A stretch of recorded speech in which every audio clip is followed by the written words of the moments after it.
Prita, kalau kita lihat ini produknya semakin banyak ya. Iya, variasinya. Tentunya kan karakternya seperti beda.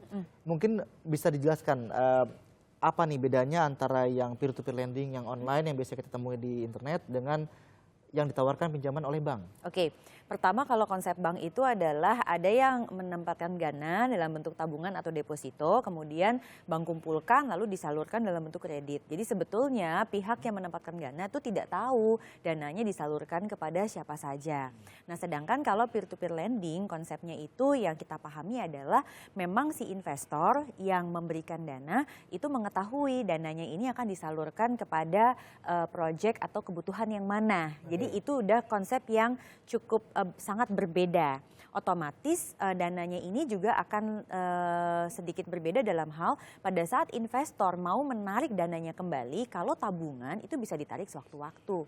Sedangkan kalau untuk investor yang menempatkan di peer-to-peer lending pastinya dia tidak bisa menarik sewaktu-waktu. Nah, bagi yang membutuhkan dana nih sebagai yang mau pinjam ini juga pastinya beda gitu, karena kalau ada aturan mengenai kredit bank itu ada sedikit perbedaan dengan peer-to-peer lending yang mungkin kalau ada grafisnya bisa dikasih nanti. Oke. Poin-poin yang paling signifikan buat yang meminjam nih apa kira-kira bedanya? Apakah dari jangka waktunya dan juga karena jangka waktu kan juga berpengaruh ke pemanfaatannya. Ya. Maaf, sebelumnya saya ingin ingatkan, saya ingin rawat ke pemirsa, Anda bisa menelpon kami di nomor 021 5366 0500 021 5366 0500 untuk bertanya kepada Prita Gozi seputar pinjaman bank atau pinjaman online lewat perusahaan peer-to-peer lending. Ya. Yang paling pertama Mas Bima pastinya adalah akses. Kalau untuk kepada bank itu harus bankable, dalam arti kalau dia usaha biasanya harus sudah berjalan 2 tahun. Sedangkan kalau misalnya kita baru mulai usaha 6 bulan, mungkin butuh tambahan modal, itu bisa mengakses pinjaman melalui peer-to-peer lending. Itu yang nomor 1, bedanya di akses. Kedua, bedanya itu adalah di jumlah dan juga tenor. Biasanya kalau untuk kredit perbankan pastinya variasinya kan banyak, dari mulai kredit tanpa agunan, kemudian kredit usaha mikro dan sebagainya. Nah pinjaman itu bisa dimulai dari mungkin hanya sekitar 5 juta rupiah tapi bisa juga sampai ratusan bahkan mungkin miliaran. Sedangkan kalau peer-to-peer lending yang kami pahami sejauh ini itu jumlahnya itu memang mungkin ada batasannya.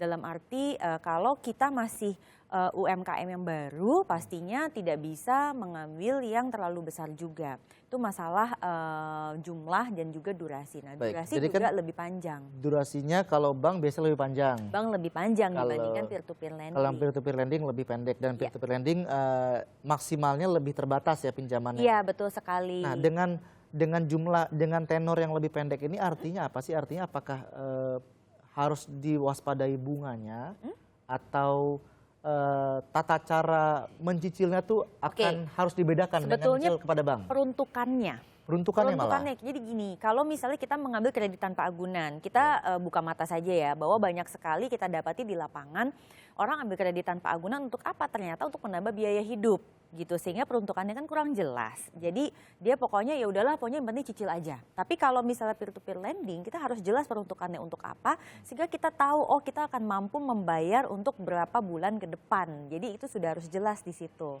Jadi maksudnya kalau misalnya ada penelpon, oke baik, ada penelpon, ada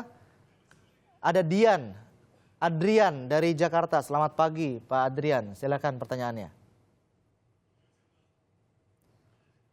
Selamat pagi Pak Adrian. Ya, halo, selamat pagi. Selamat pagi, silakan pertanyaannya Pak Adrian. Oke, terima kasih. Yang saya mau tanyakan terhadap investor ini adalah ini Mbak, misalkan kan punya bisnis online sekarang yang lagi jalan. Terus saya membutuhkan investasi, nanti untuk bagi hasil atau gimana segala macam seperti apa nanti Pak ya? Membutuhkan pinjaman maksudnya? Iya, betul. Oke, baik. Bapaknya membutukan pinjaman lalu bagi hasilnya? Ya, jadi misalnya mau tanya ini sebetulnya dia harus bayarnya seperti apa sih suku bunganya? Ya, jadi gini, kalau di konsep peer-to-peer lending itu kita kan memberikan proposal. Proposal itu kan nanti yang akan disortir dan dianalisa oleh si pihak platformnya. Lalu nanti akan dia tampilkan nih di dalam websitenya. Jadi investor yang berminat untuk meminjamkan dana dia bisa milih mau investasi di bisnis siapa. Katakanlah mau investasi di bisnis Pak Adrian tadi. Nah, Pak Adrian tuh sebetulnya sudah bisa untuk memberikan semacam hints atau kisi-kisi bisa membayar kembali dengan suku bunganya berapa. Nah, nanti tergantung jenis platformnya, ada yang mengutip fee dari pihak yang menempatkan dana atau ada juga yang mengutip fee juga ke pihaknya Pak Adrian gitu. Jadi nanti suku bunganya itu memang ditentukan oleh si pihak peer-to-peer lending berdasarkan apa? Kredit rating atau analisa scoring yang dilakukan terhadap kesuksesan apa sih kayak semacam analisa kesuksesan dari bisnisnya kelak gitu. Oke, baik. Jadi kalau saya bisnis yang kecil, oke, ada penelpon berikutnya, ada Anton dari Jakarta. Selamat pagi, Pak Anton. Silakan Ya, pertanyaannya. Selamat pagi. Halo. Iya Pak, silakan Pak. Pak Anton. Ya, saya mau nanya juga untuk peer-to-peer lending ini terkait juga dengan BI checking nggak? Maksudnya apakah dia juga akan melihat record kita gitu? Itu aja. Oke. Oke, jadi sudah masuk pantauan BI checking belum gitu ya? Ya. Oke, sebetulnya begini, kalau misalnya pihak platform itu pastinya mereka akan mempunyai kredit analis sendiri. Jadi mereka akan melakukan itu. Nah, apakah itu akan masuk ke kredit scoring Bank Indonesia atau Pak? Itu juga saya kurang jelas gitu. Karena memang aturannya itu kan memang agak sedikit berbeda dengan perbankan ya. Dan masih baru ya, masih Iya. berkembang. Kalau fintech itu saat ini kan diaturnya di Otoritas Jasa Keuangan. Itu sudah keluar ada aturannya. Nah, beberapa yang harus dipahami adalah beberapa platform itu mereka memiliki sampai field operations-nya gitu. Jadi bahkan dia punya petugas lapangan yang bisa memverifikasi langsung ini bisnisnya itu sebenarnya ada apa tidak gitu, Oke. eksis atau tidak. Jadi bahkan ada yang seperti itu tergantung platformnya. Kalau bisnis saya adalah bisnis kecil, tapi kita sudah bisa melihat, oke, dalam setahun ke depan saya akan mendapat keuntungan misalnya sekian nominal dalam berapa bulan gitu. Iya.